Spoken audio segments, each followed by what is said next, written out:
নমস্কার, কলকাতা টিভি ডিজিটালে আপনাদের সঙ্গে রয়েছে আমি জহিতা। আজকে এই ভিডিওতে একটি বিশেষ বিষয় নিয়ে আলোচনা করব। সেটা হচ্ছে আমরা অনেকেই কিন্তু সঙ্গে এটিএম কার্ড নিয়ে যারা বেরোয় না, তাদের ভরসা হচ্ছে এই যে ইউপিআইয়ের মাধ্যমে আমরা এটিএম থেকে টাকা তুলি এবং সেক্ষেত্রে একটি বড়সড় বদল করা হচ্ছে। এই যে নিয়ম টাকা তোলা, সেক্ষেত্রে বিশেষ পরিবর্তন আনা হচ্ছে এবং সেখানে অতিরিক্ত চার্জ কাটার একটা আশঙ্কা থাকছে। কারণ আমরা যে ইউপিআই ট্রানজ্যাকশন করি সেক্ষেত্রে যে লিমিটেশন সেটা কিন্তু থাকে না, এবং এক্ষেত্রে যে নতুন নিয়ম 1 এপ্রিল থেকে চালু করা হবে সেক্ষেত্রে লিমিটেশনটা থাকছে। অর্থাৎ যে ফ্রিতে ট্রানজ্যাকশনের সময়টা ছিল সেটা কিন্তু এবার পরিবর্তিত হচ্ছে এবং লিমিটেশনটা জারি করা হচ্ছে এই ইউপিআই ট্রানজ্যাকশনের ক্ষেত্রেও, এবং সেক্ষেত্রে অতিরিক্ত চার্জ কাটা হবে এমনটাই জানা যাচ্ছে। এবং আমরা জানি যে বেশ কিছু ব্যাংক, যেমন এইচডিএফসি ব্যাংক এবং পাঞ্জাব ন্যাশনাল ব্যাংক সহ বেশ কিছু ব্যাংক এই নতুন নিয়ম ইতিমধ্যেই ঘোষণা করে দিয়েছে।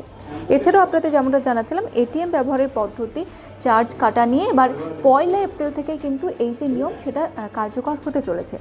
নতুন যে নিয়ম সেটাতে বলা হচ্ছে এখন থেকে ইউপিআই ব্যবহার করে এটিএম থেকে টাকা তুললেও তা বিনামূল্য হিসেবে কাউন্ট করা হবে না, তার জন্য চার্জ কাটা হবে।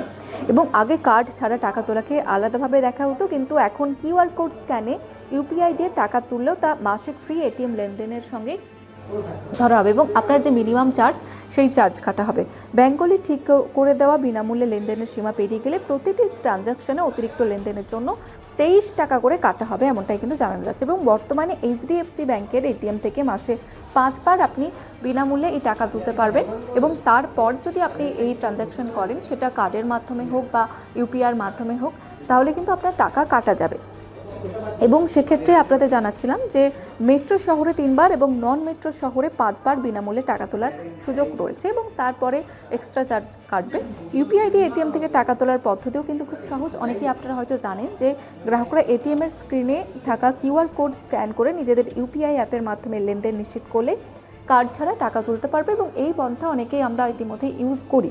এবং অন্যদিকে পিএনবি তাদের কিছু ডেবিট কার্ডের জন্য দৈনিক টাকা তোলার সীমা কমানোর সিদ্ধান্ত নিয়েছে, এবং এ বিষয়ে বিস্তারিত তথ্য এখনও পর্যন্ত প্রকাশ করা হয়নি। তবে 1 এপ্রিল থেকে যে নিয়ম চালু করা হচ্ছে সেক্ষেত্রে খুব তাড়াতাড়ি এই নির্দেশিকা জারি করা হবে বলে মনে করা হচ্ছে, এবং ব্যাংকগুলি তাদের কার্ডের নিয়মকানুন দেখে নিতে এবং বড় অঙ্কের লেনদেনের জন্য ইউপিআই বা নেট ব্যাংকিংয়ের মতো ডিজিটাল মাধ্যম ব্যবহার করার পরামর্শ দিচ্ছে। এবং এই যে নতুন নিয়ম যেটা 1 এপ্রিল থেকে চালু করা হবে সেক্ষেত্রে আপনার টাকা তোলার ক্ষেত্রে অনেকগুলি পরিবর্তন চলে এলো এমনটা কিন্তু বলা যেতে পারে।